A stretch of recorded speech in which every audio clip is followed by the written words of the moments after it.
बिस्मिल्लाहिर्रहमानिर्रहीम, अस्सलाम वालेकुम। मैं असदुल्ला खान हूँ। गुज़श्ता रोज़ सहाफ़ियों की DGISPR के साथ एक तफसीली मुलाकात हुई, जिसमें एंकर पर्सन्स भी शामिल थे, कुछ ब्यूरो चीफ्स भी थे, कुछ और सीनियर सहाफ़ी भी शामिल थे। इन सहाफ़ियों को 3-4 इंपॉर्टेंट मौज़ूआत पर पहले DGISPR ने ब्रीफ़ किया और उसके बाद फिर सहाफ़ियों के सवालों के जवाब दिए और ये मीटिंग तकरीबन 3-3.5 घंटे तक चली। इसमें बहुत ही अहम मौज़ूआत पर बातचीत की गई, जिसमें खैबर पख्तूनख्वा, बलूचिस्तान, अमन ओमान की सूरत हाल, पॉलिटिकल और क्रिमिनल नेक्सस, फिर गवर्नेंस के इश्यूज़, उसके नतीजे में होने वाले मसाइल, पाकिस्तान की इकॉनमी, IMF,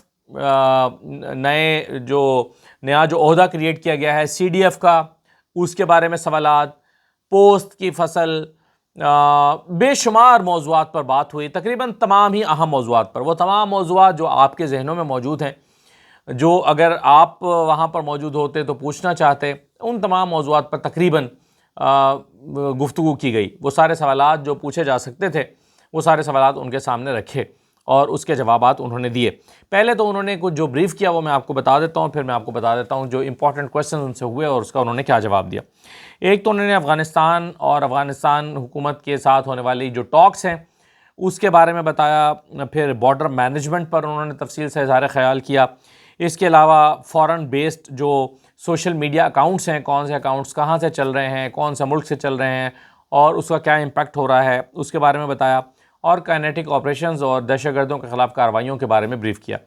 DGISPR ने बताया कि 4 नवंबर से ऑनवर्ड्स जो काउंटर टेररिज्म एफर्ट्स हैं वो किस तरह से की गई हैं। 4 नवंबर से ऑनवर्ड्स 4910 21 दिनों में 4910 ऑपरेशंस किए गए हैं। तकरीबन ये 233 ऑपरेशन पर डे के हिसाब से बनते हैं। उन्होंने कहा कि 206 टेररिस्ट को इसमें हलाक किया गया, 57 इसमें शोहदा हैं और 356 टेररिस्ट इंसिडेंट्स हुए हैं। ये 356 टेररिस्ट इंसिडेंट्स जो हैं ये 21 दिन में नहीं है, ये रवां साल है उसके फिगर्स बताए गए हैं। और इसके अलावा उन्होंने बताया कि पाकिस्तान और अफ़गानिस्तान का जो डायलॉग चल रहा था उसमें उन्होंने कहा कि देखिए हमने 2021 से अफ़गानिस्तान को इंगेज कर रखा है, अफ़गानिस्तान हुकूमत को इंगेज कर रखा है। तो जो लोग कहते हैं कि अफ़गानिस्तान से बातचीत नहीं हो रही, तो उन्हें बताना जाना चाहिए या उन्हें मालूम होना चाहिए कि अफ़गानिस्तान के साथ हमारी 2021 से बातचीत जारी है। तो ऐसा कहना गलत है कि हम उनके साथ इंगेजमेंट में नहीं हैं। उन्होंने कहा कि हमने तमाम तरह के सबूत उनके सामने रखे जिन्हें वो डिनाई नहीं कर सके, दहशतगर्दी के सबूत जो अफ़गानिस्तान को दिए गए। उन्होंने कहा कि वो कहते हैं कि ये हिजरत करके आए हैं, हमारे मेहमान हैं, तो हम उन्हें कहते हैं कि भाई अगर आपके मेहमान हैं और हमारे लोग हैं तो हमें वापस कर दें।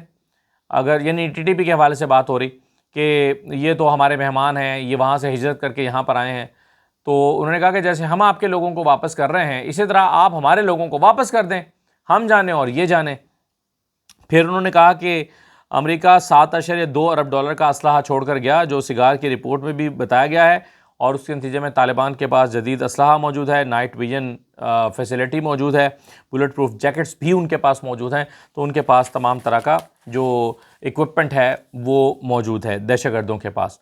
फिर उन्होंने ये भी बताया अपनी इब्तदाई गुफ्तगू में कि अफ़गानिस्तान के जो ऑफिशल्स हैं, बड़े ज़िम्मेदार ओहदों पर बैठे हुए लोग, उन्होंने अपनी ट्वीट्स में, अपने बयानात में पाकिस्तान को धमकियां दी हैं कि हम पाकिस्तान में किसी को ज़िंदा नहीं छोड़ेंगे। इस्लामाबाद को टारगेट करने की धमकियां दी गई, ग्रेटर अफ़गानिस्तान की बात की गई। तो ये सारी चीज़ें जो है वो वहाँ से अफ़गानिस्तान की मेन लीडरशिप की तरफ से भी हुई हैं। उसके बाद उन्होंने बॉर्डर मैनेजमेंट के बारे में बताया DGISPR ने, और उन्होंने कहा कि बयानिया बनाया जाता है कि बॉर्डर पर तो फ़ौज खड़ी है, तो फिर ये दहशतगर्द कैसे आ जाते हैं, ये स्मगलर्स कैसे आ जाते हैं, स्मगलिंग का सामान कैसे आ जाता है, तो बॉर्डर पर तो फ़ौज है। उन्होंने कहा कि ये बयानिया बनाया जाता है। तो उन्होंने DGISPR ने उसके बाद फिर जो है एक तो फिगर्स दिए। उन्होंने कहा कि 1229 किलोमीटर का बॉर्डर है, 1229 किलोमीटर का तवील बॉर्डर है और इसमें 20 क्रॉसिंग पॉइंट्स हैं। और उसके अलावा उन्होंने कहा कि फिर उन्होंने कुछ तस्वीर दिखाई जिसमें दिखाया गया कि बहुत टफ़ बॉर्डर्स हैं, यानी जहाँ फेंस लगी हुई है, जो बॉर्डर है उसमें कुछ ऐसे पहाड़ भी हैं कि जहाँ जो बर्फ़ में ढके हुए हैं, कुछ ऐसे पहाड़ भी हैं जो बहुत नौकीले पहाड़ हैं, यानी एक चोटी है फिर नौकीली सी है और उसके इधर अफ़गानिस्तान है इधर पाकिस्तान है। तो वो वहाँ पर यानी पहाड़ों के ऊपर भी से भी हमारी जो फेंस है वो गुजर रही है। तो उन्होंने कहा कि ये इतना तवील बॉर्डर है, इसको मॉनिटर करने के लिए यानी खाली फेंस लगा देना काफ़ी नहीं है। DGISPR ने कहा जाता है कि अगर ये जो ऑब्स्टेकल लगाया जाता है या फेंस लगाई जाती है, इसकी कोई इंपॉर्टेंस नहीं है अगर वो ऑब्जर्वेशन से और फायर से कवर ना हो रही हो, यानी उस पर ऑब्जर्वेशन हो और अगर इसको कोई क्रॉस करने की कोशिश करे तो उस पर फायर हो। तो अगर आप ये नहीं कर पा रहे तो फिर इस ऑब्स्टेकल का कोई फ़ायदा नहीं होता। तो उन्होंने कहा कि क्या आपके पास इतनी फ़ौज और FC है कि हर 2 किलोमीटर के बाद एक किला बना दें? क्या आपके पास इतनी फ़ौज है कि इतनी बड़ी तादाद में लोग मौजूद हैं कि एक किला बना दें हर 2 किलोमीटर के बाद? और उन्होंने कहा कि इसके लिए आपको बहुत बड़ा पैसा लगाना पड़ेगा। तो क्या इस वक्त हमारे पास इतना पैसा है? हमारे पास ये पैसा नहीं है। या तो फिर इसके ऊपर इन्वेस्ट कर दें, या तो हर 2 किलोमीटर के बाद एक ऑब्जर्वेशन पॉइंट बना दें, एक किला बना दें और पूरे 1200 किलोमीटर को आप कवर करें थ्रू दी आर्म और अपने फायर और ऑब्जर्वेशन। तो फिर तो आप कह सकते हैं कि बॉर्डर मैनेजमेंट जो है वो उसका कोई फ़ायदा है, यानी फिर तो आप फ़ौज के ऊपर ज़िम्मेदारी डालें। उन्होंने कहा कि बॉर्डर से अगर कोई तश्कील होकर आती है, यानी वहाँ से कोई फितना और खारिज के लोग आते हैं, तो उसके बाद का जो इलाका है इसकी ज़िम्मेदारी भी क्या फ़ौज की है? यानी अगर वहाँ से तश्कील होकर आई है और बॉर्डर से वो गुजर आए हैं तो आगे और भी तो इदारे हैं, पुलिस है, पुलिस का रोल है, एंटी टेररिज्म जो डिपार्टमेंट है उसका रोल है, तो बाकी इदारे क्या अपना काम कर रहे हैं? ये DGISPR ने सवाल किया। इसमें मैं अपना बिल्कुल 1% भी तबसरा शामिल नहीं कर रहा। मैं DGISPR की ब्रीफिंग जो कुछ उसके अंदर हुआ और जो सवालात किए गए और उसका जो जवाब दिए गए, मैं एज इट इज़ आपके सामने रख रहा हूँ, कोई तबसरा इसमें शामिल नहीं कर रहा। ये समझिए आप इसको रिपोर्ट है कि मैं आपको रिपोर्ट कर रहा हूँ। फिर उन्होंने कहा कि अगर आप दीर और दीगर इलाकों में चले जाएं तो वहाँ पर कोई गवर्नेंस नज़र नहीं आएगी, यानी बहुत सारे इलाके हैं जहाँ पर कॉलेजेस हैं या अस्पताल हैं मगर वो ऑपरेशनल नहीं हैं। तो गवर्नेंस की बार बार बात की DGISPR ने। उन्होंने कहा कि KP में 29 ट्राइब्स हैं, 29 ट्राइब्स ऐसे हैं जिनकी आधी आबादी इधर है और आधी, यानी वो तकसीम हो गए हैं, बॉर्डर पर ट्राइब्स तकसीम हो गए हैं कि वो ट्राइब आधा इधर और आधा दूसरी तरफ है। तो उन्होंने कहा कि अब ये जो आबादियां हैं जो इधर भी हैं उधर भी हैं, उनकी मूवमेंट को कैसे कंट्रोल करेंगे? उन्होंने मिसाल दी कि सिंध में भी बॉर्डर लगता है, पंजाब में भी बॉर्डर लगता है, लेकिन उस बॉर्डर के ऊपर कोई ऐसी आबादियां बॉर्डर के ऊपर कायम नहीं हैं कि जो इधर भी रहती हों और उधर भी रहती हों, यानी ऐसा ख़ानदान आबाद हो, ऐसी फैमिली हो जो आधी इधर रहती हो और आधी उधर रहती हो। और फिर बॉर्डर के नज़दीक जो है वो नहीं बनाई जाती, बिल्डिंग्स नहीं बनाने दी जाती, और वो कहते हैं कि जी वहाँ पर लॉज हैं पंजाब में मिसाल के तौर पर, और आप हाई राइज बिल्डिंग नहीं बना सकते, अगर आपने कोई कंस्ट्रक्शन करनी है तो उसके लिए NOC लेना पड़ता है हुकूमत से भी, फ़ौज से भी। तो क्या ऐसा कोई कानून यहाँ पर खैबर पख्तूनख्वा में बनाया गया है? तो उन्होंने कहा कि जो रिटॉरिक है उसमें ये सारी बातें नहीं बताई जाती। और उन्होंने ये भी कहा कि ये सियासी इंतज़ामिया ने फ़ैसला करना है कि बॉर्डर पे हमने आबादियाँ रखनी हैं या नहीं। तो ये सियासी इंतज़ामिया का फ़ैसला है, हमारा नहीं है। तो सियासी इंतज़ामिया का फ़ैसला था कि बॉर्डर पे आबादियाँ होनी चाहिए या नहीं होनी चाहिए। फिर उन्होंने कहा कि एक strong political crime terror nexus है, यानी मुजरमों का और सियासी लोगों का एक बड़ा पॉलिटिकल यानी एक नेक्सस है, दोनों के दरमियान एक ताल्लुक़ है। फिर उन्होंने कहा कि यहाँ पर तो इस तरह के तमाशे भी होते हैं कि वहाँ पर दहशतगर्दों से फायरिंग कराई जाती है और उधर से आर्मी को इंगेज किया जाता है, सिक्योरिटी फोर्सेस को इंगेज किया जाता है और नीचे से माल गुजारा जाता है। यानी एक तरफ फायरिंग होती है, फायरिंग करके जब फोर्सेस इंगेज हो जाती हैं तो उसकी आड़ में फिर स्मगलिंग का माल गुजारा जाता है, नॉन कस्टम पेड गाड़ियाँ गुजारी जाती हैं।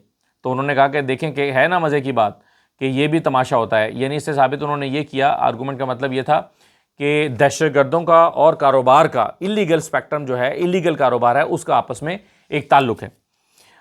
फिर उन्होंने कहा कि तीरा का जो बाज़ार है उसको बंद क्यों नहीं करते, 4 लाख नॉन कस्टम पेड गाड़ियों को क्यों नहीं रोका जाता, उसे किसने चेक करना है? DGISPR ने ये सवाल उठाया। फिर उन्होंने कहा कि मुनशियात और गाड़ियों के कारोबार का हिस्सा दहशतगर्दों को जाता है। बयानिया बनाया जाता है कि बलूचिस्तान में भी तो यही सारा कुछ है। यानी वो कहते हैं कि जी ये आर्गूमेंट दिया जाता है कि अगर खैबर पख्तूनख्वा में हो रहा है और इसकी ज़िम्मेदार अगर PTI है, तो नाम नहीं लिया ऑब्वियसली उन्होंने, लेकिन उनका इशारा इस तरफ था, तो फिर बलूचिस्तान में भी तो ये सारा कुछ हो रहा है, तो वहाँ भी क्या पीटीआई करा रही है? तो ये वाकई पीटीआई ये आर्गूमेंट इस्तेमाल भी करती है। तो उन्होंने कहा कि हमारा मसला ये है कि हम ये नहीं कहते कि हम गलत क्यों कर रहे हैं, हम जो गलत कर रहे हैं हम उसका जवाब दें, हम दूसरों पर सवाल उठा देते हैं कि वो भी तो गलत कर रहा है। तो उन्होंने कहा फिर उन्होंने बलूचिस्तान के अदद-ओ-शुमार पेश किए कि वहाँ पर कितने ऑपरेशन हुए वगैरह वगैरह। ईरानी डीजल की जो स्मगलिंग बलूचिस्तान में होती है उस पर उन्होंने कहा कि ये दहशतगर्दी में ये भी कंट्रीब्यूट करता है और ये भी एक बड़ा मसला है। फिर कुछ फैक्ट्स एंड फिगर्स कोट किए DGISPR ने। उन्होंने कहा कि 5.6 मिलियन लीटर का जो है वो यहाँ पर परमिशन है, जो परमिट्स जारी किए गए थे वो 5.6 मिलियन लीटर के जारी किए गए, जो सरकारी तौर पर अलाउड था क्योंकि वहाँ पर ज़रूरत है और इतना अलाउ किया गया। उन्होंने कहा कि लेकिन 5.6 मिलियन लीटर के होने के बावजूद 20.5 मिलियन लीटर जो है वो तेल स्मगल होकर आता रहा। यानी इजाज़त ली गई या परमिट जारी हुए 5.6 मिलियन लीटर के और आता रहा 20.5 मिलियन लीटर। उन्होंने कहा कि फिर हमने इसको कंट्रोल करके अब 2.7 मिलियन लीटर किया गया है। यानी जितने परमिट जारी किए गए थे वो भी ज़रूरत से ज़्यादा परमिट जारी किए गए थे, तो जितने परमिट जारी हुए उससे भी तकरीबन आधा जो है वो तेल आने दिया जाता है। तो उन्होंने कहा कि हमें खैबर पख्तूनख्वा में गुड गवर्नेंस का एलिमेंट मिसिंग नज़र आता है, जिसे वो कवर करते हैं पॉलिटिकल रिटॉरिक से। यानी गवर्नेंस का एलिमेंट कमज़ोर है, गवर्नेंस नहीं है, और उस गवर्नेंस को के गैप्स को छुपाने के लिए पॉलिटिकल रिटॉरिक होता है, ये DGISPR ने कहा। फिर उन्होंने कुछ फॉरेन बेस्ड एक्स अकाउंट जो है उसकी तफसीलात दिखाई और बताई, स्लाइड्स पर दिखाए, जिसमें सर फहरिस्त PTI का अकाउंट था और नीचे लिखा हुआ था कि ये यूनाइटेड स्टेट्स से ऑपरेट हो रहा है। उन्होंने कहा कि ये फीचर जो है वो ओपन किया है एक्स ने, जिससे पता चल जाता है कि कौन सा अकाउंट कहाँ से ऑपरेट हो रहा है। तो इसी फीचर का फ़ायदा उठाते हुए हमने वेरीफाई किया है कि ये लोग अपने अकाउंट्स कहाँ से ऑपरेट कर रहे हैं, और जिसमें PTI का अकाउंट बताया गया, मुराद सईद का अकाउंट बताया गया कि यूनाइटेड स्टेट्स से ऑपरेट हो रहा है। उसमें लिखा हुआ था महारंग बलोच का अकाउंट सिंगापुर से ऑपरेट हो रहा है, हर बिहार का अकाउंट UK से ऑपरेट हो रहा है, और इसके अलावा और भी उन्होंने इनकीडो और बाकी लोगों के अकाउंट भी जो लिस्ट वहाँ पे दिखाई गई, डिस्प्ले की गई, उसमें भी उन्होंने कहा कि ज़्यादातर अकाउंट्स या तो यूरोप से ऑपरेट हो रहे हैं या फिर अकाउंट जो हैं वो अमेरिका से और UK से ऑपरेट हो रहे हैं। कुछ अकाउंट इंडिया से भी ऑपरेट हो रहे थे, जो कि फितनल खारिज के हमदर्द या उनको रिप्रेजेंट करने वाले अकाउंट्स हैं वो इंडिया से भी ऑपरेट हो रहे थे, उसके बारे में भी उन्होंने बताया। तो उन्होंने कहा कि देखें, बाहर बैठकर पाकिस्तान की सियासत पर हर 15 मिनट बाद ये बयानियाँ बना रहे हैं और ये बाहर बैठकर पाकिस्तान में आग लगा रहे हैं, बयानियाँ बनाते हैं बाहर बैठकर और पाकिस्तान में आग लगती है। फिर इसके बाद सवालात और जवाबात का सिलसिला शुरू हुआ यहाँ से, और सवाल किया गया कि अफ़गानिस्तान ने धमकी दी थी और उस पर अमल दरामद भी किया। यानी उन्होंने कहा था हम इस्लामाबाद आके दिखाएंगे, और इस्लामाबाद वो आ भी गए। वो हमें मार रहे हैं, हम उन्हें मार रहे हैं, एंड गेम क्या है, खावर साहब ने सवाल किया, खावर घुमन ने। तो उसका जवाब उन्होंने दिया कि DGISPR ने दिया कि हमारा मसला अफ़गानियों के साथ नहीं है, अफ़गान तालिबान रजीम के साथ है। यानी अफ़गान शहरियों के साथ मसला नहीं है, अफ़गान तालिबान रजीम जो है उनके साथ है। और उन्होंने कहा कि दूसरे ममालिक अफ़गानिस्तान से इंगेज कर रहे हैं तो अच्छी बात है, हम चाहते हैं कि इंगेज करें और वो एक रिस्पॉन्सिबल स्टेट का किरदार अदा करें और रिस्पॉन्सिबल स्टेट के तौर पर बिहेव करें। और एंड गेम, इसका एंड स्टेट ये है कि आपने पूछा, उन्होंने DGISPR ने कहा कि खावर साहब से कि आपने पूछा कि इसका एंड क्या होगा, तो उन्होंने कहा कि एंड ये होगा कि हक़ बातिल पर गालिब आता है और सो वी विल प्रिवेल, कि हक़ तो बातिल पर गालिब आके ही रहता है। मालिक साहब ने सवाल किया कि तालिबान ने अपने और TTP के दरमियान अब जो डिस्टिंक्शन थी, फ़र्क था, वो ख़त्म कर दिया है। फिर हम ये तफरीक क्यों हमने कर रखी है, क्या हमारे कॉन्सेप्ट्स क्लियर नहीं हैं, हम ये तफरीक क्यों करते हैं? उन्होंने कहा कि तालिबान के कॉन्सेप्ट्स तो क्लियर हैं कि TTP और TTA एक ही बात है, तरीक़े तालिबान अफ़गानिस्तान और तरीक़े तालिबान पाकिस्तान एक ही चीज़ है। तो जब उन्होंने ये तफरीक ख़त्म कर दी है तो हमने ये तफरीक क्यों रखी हुई है? तो उस पर क्या हमें क्लैरिटी नहीं है, ये सवाल किया। तो उस पर DGISPR ने कहा कि हमें तो पहले ही से मुकम्मल क्लियर है, मगर हमारी स्टेट अफ़गानिस्तान में किस से डील करे, वहाँ किस से बात करे, ये एक प्रॉब्लम है। फिर एक सवाल किया गया, अशफाक सती साहब ने किया। उन्होंने कहा कि CM कह रहे हैं कि वो नेशनल एक्शन प्लान को नहीं मानते, इस पर बात होनी चाहिए और ये इस पर मज़ीद डिस्कशन होनी चाहिए। हालांकि मेरा ख़्याल है कि उन्होंने हवाला दिया कि हमारी मीटिंग में बात हुई थी, जबकि मैं भी उस मीटिंग में मौजूद था। मेरा नहीं ख्याल, शायद समझने में गलती हुई हो इशफाक साहब को, मेरा नहीं ख्याल कि उन्होंने ये कहा था कि हम नेशनल एक्शन प्लान को नहीं मानते। ये उन्होंने नहीं कहा था, और उन्होंने ये कहा था कि मौजूदा हालात के मुताबिक जो है वो इस पर मज़ीद डिस्कशन होनी चाहिए, और तमाम जो पॉलिटिकल पावर्स हैं और विफाक है, इस्टेब्लिशमेंट है, इन सब को, सिक्योरिटी इदारे, इनको बैठना चाहिए। तो इस पर फिर जवाब उन्होंने ये दिया कि देखें, इस जो नेशनल एक्शन प्लान बना था इस पर तमाम जमातें मुत्तफिक थीं, ये जामे निकात हैं, अगर कोई अपने पॉलिटिकल गेन के लिए ये बातें कर रहा है तो मैं इस पर कमेंट नहीं करना चाहता। और उन्होंने कहा कि गुड गवर्नेंस की जब मैं बात करता हूँ तो गुड गवर्नेंस का मतलब होता है कि इट कवर्स एवरीथिंग, इसमें हर चीज़ आ जाती है, इसमें गैर कानूनी चीज़ें भी का ख़ात्मा और बाकी तमाम चीज़ें, और गवर्नेंस और नॉन कस्टम पेड गाड़ियाँ, स्मगलिंग, ये सारे मामलात उसमें आ जाते हैं। आसमा शिराजी साहबा ने सवाल किया कि केपी में गुड और बैड का तासुर अभी तक मौजूद है। सीएम कहते हैं कि क्यों सब एक जगह पर नहीं बैठ जाते, क्या ये अच्छी तजवीज़ नहीं है कि सब एक जगह पर बैठें और बैठकर हल निकालें। फिर दूसरा सवाल उन्होंने किया कि जनरल फैज़ के ट्रायल को कंक्लूड हुए काफ़ी दिन हो चुके हैं, फ़ैसला कब तक आएगा। तो दोनों सवालों का जवाब दिया DGISPR अहमद शरीफ चौधरी साहब ने। उन्होंने कहा कि हमारे नज़दीक गुड और बैड में कोई डिस्टिंक्शन नहीं है, पब्लिक ओपिनियन हमारे सियासी लोग अपने फ़ायदे के लिए बनाते हैं, अदरवाइज़ हमारे नज़दीक, बल्कि उन्होंने एक जुमला इस्तेमाल किया, उन्होंने कहा कि गुड तालिबान हमारे नज़दीक सिर्फ वो हैं जो हमारे हाथों मारे जाते हैं, जो मारे जाते हैं बस वही गुड तालिबान है, और इसके अलावा कोई गुड नहीं है। जनरल फैज़ के बाद से उन्होंने कहा कि ये एक सबजुडिस केस है, जब अदालत फ़ैसला देगी तो हम फ़ौरन आपको बताएंगे, wait for that and let's not speculate on that. ये DGISPR ने इस पर मुख्तसर जवाब दिया जनरल फैज़ वाली बात का, और यही हेडलाइन भी बनी थी, इस पर सारा दिन कल ख़बरें भी चलती रहीं। IMF की रिपोर्ट पर सवाल हुआ कि IMF की रिपोर्ट ने हुकूमत के ख़िलाफ़ और पाकिस्तान के सिस्टम के ख़िलाफ़ एक चार्जशीट किया है, तो उन्होंने कहा कि हम इस पोजीशन में नहीं हैं कि इस पर कमेंट करें, ये पॉलिटिकल गवर्नमेंट का काम है और आपको ये सवाल पॉलिटिकल गवर्नमेंट से ही करना चाहिए। फिर उनसे IMF की रिपोर्ट का पर ही जवाब देते हुए उन्होंने कहा कि जहाँ तक हमारी बात है, हमारे हर फौजी के जो एसेट्स हैं वो डिक्लेयर्ड होते हैं, हमारा एक इंटरनल सिस्टम भी है, और इसके अलावा ऑडिटर जनरल ऑफ पाकिस्तान का भी एक सिस्टम है। तो हमारा जो है वो इस पर हमारी तरफ से यानी हम इसमें शामिल नहीं हैं। जो सिस्टम पर IMF ने कमेंट किया है, उन्होंने कहा कि हमारा एक फ़ौज के अंदर भी ऑडिट का और एहतसाब का बड़ा सख्त निज़ाम मौजूद है, और ऑडिटर जनरल ऑफ पाकिस्तान भी हमारा ऑडिट करता है। फिर अफ़गानिस्तान के हवाले से सवाल हुआ कि अफ़गानिस्तान में एक मुंतखब नुमाइंदा हुकूमत होनी चाहिए कि नहीं, बल्कि DGISPR ने ख़ुद इस पर कहा कि अफ़गानिस्तान में एक मुंतखब नुमाइंदा हुकूमत होनी चाहिए। कब तक? क्या 10 साल तक ये अबूरी हुकूमत चलती रहेगी? 20 साल तक अबूरी हुकूमत चलती रहेगी? तो अफ़गानिस्तान में एक मुंतखब नुमाइंदा हुकूमत होनी चाहिए।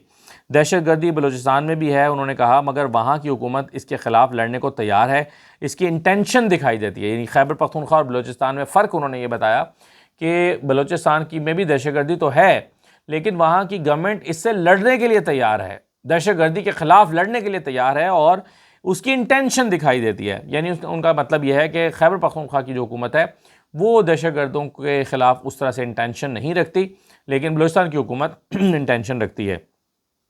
उन्होंने कहा कि अच्छा, इस दौरान क्या हुआ कि एक जो स्टाफ का मेंबर था वो एक फ़ाइल लेकर आया, और वो फ़ाइल उसने DGISPR को थमाई। उन्होंने फ़ाइल यूँ को कवर के अंदर था पेपर, उन्होंने कवर को ऐसे अनकवर किया और फिर पेपर खोल के पढ़ा। 1-1.5 मिनट उन्होंने लिया और वक्फ़ा आया। उसी वक्फ़े में उन्होंने वो पढ़ ली, मतलब वक्फ़ा क्या, उन्होंने ज़रा उसको पढ़ने में टाइम लिया 1-1.5 मिनट, और फिर कहा कि अभी हमें ये ख़बर आई है कि जो FC के हेडक्वार्टर पर हमला हुआ था उसका जो दहशतगर्द था वो अफ़गानिस्तान से आया, और वो तीरा के रास्ते आया, यानी तीरा में उसने क़याम किया, उसको वहाँ पर फैसिलिटेट किया गया, तीरा के अंदर ही उसके फैसिलिटेटर मौजूद थे। उन्होंने कहा कि इससे पहले जब APS पर का वाक़या हुआ था तो उसके दहशतगर्द भी वादिया तीरा से आए थे, यानी तीरा के अंदर दहशतगर्द मौजूद हैं और वो फैसिलिटेट करते हैं दहशतगर्दों को। तो फिर उन्होंने कहा कि प्रॉब्लम यह है कि वो पॉलिटिकल एंड क्रिमिनल नेक्सस वहाँ पर जो चल रहा है उसका फ़ायदा उठाते हैं। इस इलाके से जो थ्रेट आ रहा है वो अब सीरियस होता जा रहा है, यानी वादिया तीरा से वो कहते हैं जो थ्रेट आ रहा है वो अब सीरियस होता जा रहा है। ज़रूरी है कि वहाँ की हुकूमत यहाँ के लिए स्पेस फराहम करे ताकि दहशतगर्दों का ख़ात्मा हो। और उन्होंने ये भी कहा कि अब देखिए, अब तीरा के बारे में कुछ ना कुछ तो करना पड़ेगा, ये DGISPR ने कहा। अब सार आलम साहब ने सवाल किया, उन्होंने कहा कि हम वीडियोस देख रहे हैं कि जिसमें दावा किया गया है कि सीएम के ख़ानदान के लोग जो हैं इसमें मुलव्वस हैं और मुनशियात का कारोबार कर रहे हैं। मुनशियात का कारोबार वादी तीरा में हो रहा है और वहाँ पर सीएम के ख़ानदान के लोग भी मुबैना तौर पर इसमें शामिल हैं। और उन्होंने कहा कि एएनएफ के लोग जो हैं वो क्या दूध के धुले हैं? वो भी दूध के धुले नहीं हैं, यानी एंटी नारकोटिक्स फोर्स जो है वो भी ठीक काम नहीं कर रही। और फिर उन्होंने कहा कि फिर एक सवाल उन्होंने किया अबसार आलम साहब ने कि सीएम से पहले भी तो वहाँ पर, यानी अगर सीएम वादी तीरा से आए हैं तो इससे पहले भी तो वहाँ पर मनशियात का कारोबार हो रहा था और वहाँ पर ये दहशतगर्दी के प्रॉब्लम्स थे, लेकिन ये नैरेटिव अब क्यों बनाया जा रहा है? अब ये डिस्कशन में वादी तीरा अब डिस्कशन में क्यों आया है? इससे ऐसा तासुर जाता है कि सियासी चपखलिश है, यानी चूँकि सीएम वहाँ का आ गया है इसलिए अब उसको मौजू बना लिया गया है, हालांकि ये प्रॉब्लम तो वादी तीरा में पहले से चल रहे हैं। तो इस पर जो है वो DGISPR ने, और फिर ये भी कहा गया कि राजनाथ सिंह ने कहा है कि सिंध इंडिया का हिस्सा बन जाएगा, तो और अफ़गानिस्तान कहता है कि वो ग्रेटर अफ़गानिस्तान बनेगा, यानी बलूचिस्तान को ये इसको शामिल कर लेगा, खैबर पख्तूनख्वा को अपने अंदर। तो हम तो पंजाब के लोगों को बड़ी उन्होंने सार्केस्टिक वे में कहा कि जी इससे हमें जो है वो हम तो बड़े फ़िक्रमंद है कि पंजाब लैंड लॉक्ड हो जाएगा तो फिर क्या होगा। तो DGISPR ने इन सारी बातों का जवाब दिया। उन्होंने कहा कि अगर राजनाथ के ने कह दिया है तो आपको इस पर परेशानी क्या है? राजनाथ के कहने पे आप परेशान हो गए हैं। और फिर तीरा का उन्होंने कहा कि तीरा एक मुश्किल टेरेन है, हमने कई बार दहशतगर्दों को वहाँ से धकेला है और वादी तीरा को कई दफ़ा हम क्लियर कर चुके हैं। अब आप इसका बताएं कि क्या इलाज है? दहशतगर्द वहाँ आते हैं और वहाँ फैसिलिटेट होते हैं, मुनशियात हर गरीब मोहल्ले में है, बेसिक पुलिसिंग का रोल होना चाहिए जो कि नहीं है। तो आप बताएं इस पर क्या होना चाहिए? जामी साहब ने सवाल किया, अजमल जामी ने, उन्होंने कहा कि एक तो ये बताइए कि वादी तीरा में जो पोस्ट कास्ट की जा रही है वो ज़मीन किसकी मिल्कियत है? और दूसरा उन्होंने कहा कि जो चीफ़ ऑफ डिफेंस फोर्सेस का नोटिफिकेशन है वो कब तक हो जाएगा, और क्या इसके नतीजे में वाइस चीफ़ के ओहदे की कोई गुंजाइश पैदा हो रही है? तो इन सवालों का जवाब उन्होंने यूँ दिया कि पहले तो ज़मीन, उन्होंने कहा कि जी पोस्ट की फसल जो वादी तीरा में काश्त हो रही है किसकी ज़मीन है? तो हमने कोई पटवार खाना खोला हुआ है जो हमें पता होगा किसकी ज़मीन है? ये DGISPR ने कहा। उन्होंने कहा कि ये तो उनसे पूछें जाकर कि किसकी ज़मीन है, या आप चेक करें। फिर उन्होंने कहा कि चीफ़ ऑफ डिफेंस फोर्सेस की जो अपॉइंटमेंट है उसकी क्या ज़रूरत थी, इसके बारे में बताया। उन्होंने कहा कि जो मौजूदा दौर में जो जंग है वो जिस तरह से इवॉल्व हो रही है उसका तकाज़ा है कि इसका एक यूनिटी ऑफ कमांड होना चाहिए, और मिलिट्री स्ट्रेटजी के लिए और इस मुल्क के दिफा के लिए ये कदम उठाया गया है। और उन्होंने कहा कि इसका मतलब हरगिज़ ये नहीं है कि जो बाकी फोर्सेस की जो एडमिनिस्ट्रेटिव पोजीशंस हैं वो चेंज हो जाएंगी। उन्होंने कहा कि वो वैसे की वैसी ही रहेंगी, उनके पास अपने इख्तियारात मौजूद रहेंगे, लेकिन जंग के दिनों में ज़ाहिर है कि एक यूनिटी ऑफ कमांड होनी चाहिए, और इसीलिए ये फ़ैसला किया गया है। और नए सूबों का उनसे सवाल हुआ कि नए सूबे जो हैं उसके बारे में फ़ौज का क्या पॉइंट ऑफ व्यू है। तो उन्होंने कहा कि ये हुकूमतों का मैंडेट है, ये सवाल आप जाकर सिविल गवर्नमेंट से करें, हुकूमत से करें। मुज़म्मिल सौर वादी साहब ने सवाल किया कि रजीम चेंज ऑपरेशन जो है वो रजीम चेंज ऑपरेशन जो है वो किया गया था और सरीना में चाय पी गई थी अफ़गानिस्तान में जब रजीम चेंज हुआ। रजीम लॉन्च ऑपरेशन, सॉरी, उन्होंने कहा कि रजीम लॉन्च ऑपरेशन किया गया था, नया रजीम लॉन्च हो रहा था तो उस वक्त चाय पी गई सरीना में। तो क्या अब रजीम चेंज ऑपरेशन भी होना चाहिए वहाँ पर? क्या ऐसा लगता है कि वही हल है? तो उन्होंने कहा कि उस पर DGISPR ने कहा कि हमारा इससे कोई ताल्लुक़ नहीं, वहाँ के लोग ख़ुद इसका फ़ैसला करेंगे, और वहाँ के लोग ही ख़ुद अब कुछ अरसे में जल्दबाजी में यानी अब जल्दी दिखाएंगे और बताएंगे कि वहाँ पर वो चाहते हैं कि एक परमानेंट गवर्नमेंट आए। तो ये वहाँ के लोगों की तरफ से डिमांड आएगी, हमारा इसमें कोई किरदार नहीं है।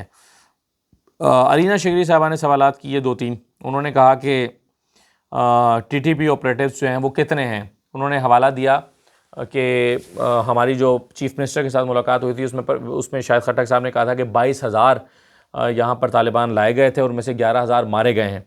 लेकिन उस वक्त भी चीफ़ मिनिस्टर ने इंटरवीन करते हुए, सोहेल अफरीदी साहब ने इंटरवीन करते हुए कहा था कि नहीं, हमारे सही तादाद हमारे इल्म में नहीं है। लेकिन बहरहाल अलीना शिगरी साहब ने इस फिगर को कोट करते हुए इसकी तस्दीक करना चाहिए कि आप वेरीफाई कर दें कि क्या इतने ही लोग लाए गए थे और उनमें से इतने लोग मारे गए हैं। तो इसकी तस्दीक तो DGISPR ने नहीं की, ज़ाहिर है ये नंबर वेरीफाई नहीं किया जा सकता था। और फिर उन्होंने कहा कि एक्स के आप नए फ़ीचर की बात कर रहे हैं कि नए फ़ीचर से पता चलता है कि कौन कहाँ पर बैठा है और कहाँ से अकाउंट ऑपरेट हो रहा है उसका। तो उन्होंने कहा कि ख़ुद एलन मस्क ने अपनी जो प्रोफाइल है उसमें पता नहीं कितने 1000 BC लिखा हुआ है। तो जब वो इस तरह की छेड़छाड़ जो है वहाँ पर हो रही होती है तो कितना रिलाई किया जा सकता है इस इन्फॉर्मेशन पर। तो उन्होंने कहा कि जी ये सारे वेरीफाइड हैं, वेरीफाई करके हम आपके साथ शेयर कर रहे हैं कि कौन से अकाउंट कहाँ कहाँ पर ऑपरेट हो रहे हैं, तो हमने इसको वेरीफाई किया है, इसलिए इसमें कोई शक नहीं है। और फिर उन्होंने कहा कि जो TTP ऑपरेटिव्स की बात हो रही थी कि कहाँ कितने लोग मौजूद हैं, उन्होंने कहा कि इस वक्त पाकिस्तान में कोई नो गो एरिया नहीं है जहाँ उनकी इजारादारी हो। जैसे 2007 में हमने देखा था कि इजारादारी हो गई थी और उनका कंट्रोल हो गया था पाकिस्तान के बहुत सारे इलाकों में। तो उन्होंने कहा कि कहीं कोई ऐसी जगह नहीं है जहाँ पर उनकी इजारादारी हो। हमारी तीरा में भी लाइन ऑफ कम्युनिकेशन मौजूद है, वहाँ पे भी हम मौजूद हैं और हमारा जो लाइन ऑफ कम्युनिकेशन है उसको हमने कंट्रोल करके रखा हुआ है। अफ़गानिस्तान में उन्होंने कहा कि गुर्बत है और वो इसे एक इकॉनमी के तौर पर इस्तेमाल करते हैं, वो लोग पैसे लेकर लड़ रहे हैं। वहाँ पर बड़े बड़े वॉर लॉर्ड्स हैं जिन्होंने अपने जत्थे बनाए हुए हैं, किसी के पास 400 लोग हैं, किसी के 500 लोग हैं, और वो पैसे लेकर अपने लोगों को लड़ाते हैं और वो वहाँ पर एक इकॉनमी बन चुकी है। और फिर उन्होंने वो तीरा का जिक्र किया कि तीरा में भी किसी ने अपने घर में इन लोगों को जगह देते हैं, फैसिलिटेट करते हैं। और एक एक्सप्लोसिव फटा था पिछले दिनों वहाँ पर, जब अटैक किया गया तो उसमें कई दहशतगर्द मारे भी गए, वहाँ पर वो घर में एक्सप्लोसिव रखा गया था। एक सवाल उनसे हुआ कि वज़ीर दिफ़ा ने कहा कि जनरल बाजवा, जनरल फैज़ ने तालिबान को बसाने में अपना रोल अदा किया और वो लेकर आए थे, ये उनका फ़ैसला था। इस पर DG ISPR जनरल अहमद शरीफ चौधरी साहब ने कहा, उन्होंने कहा कि फ़ौज रियासत का इदारा है, हम हुकूमत के साथ काम करते हैं, यानी फ़ौज जो है बेसिकली हुकूमत के साथ काम कर रही होती है। ये हुकूमत का एक मातहत इदारा है और हुकूमत जो कहती है वो हम कर रहे होते हैं। जैसे उन्होंने हमसे SIFC में मदद मांगी तो हमने उन्हें अपना एक रोल प्ले करने के लिए वहाँ पर मदद दी। और इसी तरह से उन्होंने कहा कि जब हमसे कोविड में मदद मांगी गई थी तो हमने उस वक्त भी एक सेंटर कायम किया था और उसके थ्रू हम सारे फिगर्स को जारी करते थे। तो उन्होंने कहा कि इसी तरह से जो उस वक्त जनरल फैज़ या जनरल बाजवा ने जो रोल प्ले किया था वो उस वक्त की हुकूमत जो है उसके की डिमांड पर किया गया था, क्योंकि गवर्नमेंट ने ये मदद मांगी थी या गवर्नमेंट क्या की एक पॉलिसी थी। यानी ये फ़ैसला तालिबान को लाने वाला जनरल फैज़ का, जनरल बाजवा का नहीं था, बल्कि उस वक्त की हुकूमत का था।